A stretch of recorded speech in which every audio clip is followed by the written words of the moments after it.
جس نے مومنین کے راستے کو چھوڑ کر کوئی اور راستہ اختیار کیا وہ انسان گمراہ ہو گیا اور اللہ رب العالمین اس انسان کو اس کے حوالے کر دے گا۔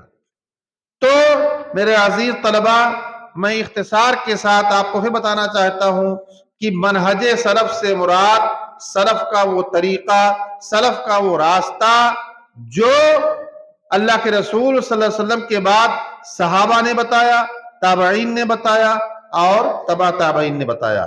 ان اسلاف کو زمانہ گزرنے کے ساتھ ساتھ اور بھی کئی ناموں سے یاد کیا گیا، جیسے اہل السنہ والجماعہ، سلفی حضرات کو اہل السنہ والجماعہ بھی کہا جاتا ہے، ایسے ہی ان کو اہل الحدیث کہا جاتا ہے، ایسے ہی تیسرا نام ان کا اہل الاثر ہے، ایسے ہی چوتھا نام ان کا طائفہ منصورہ ہے، اور پانچواں نام فرقہ ناجیہ ہے، چھٹا نام غربا ہے۔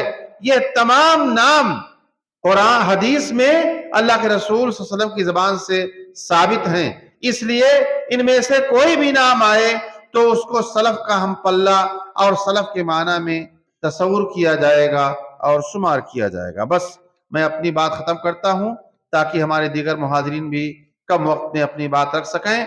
میرے عزیز طلبہ، اس کو سمجھیے، بہت اہم موضوع ہے اور بہت ہی زیادہ دقت سے اسے سمجھنے کی ضرورت ہے۔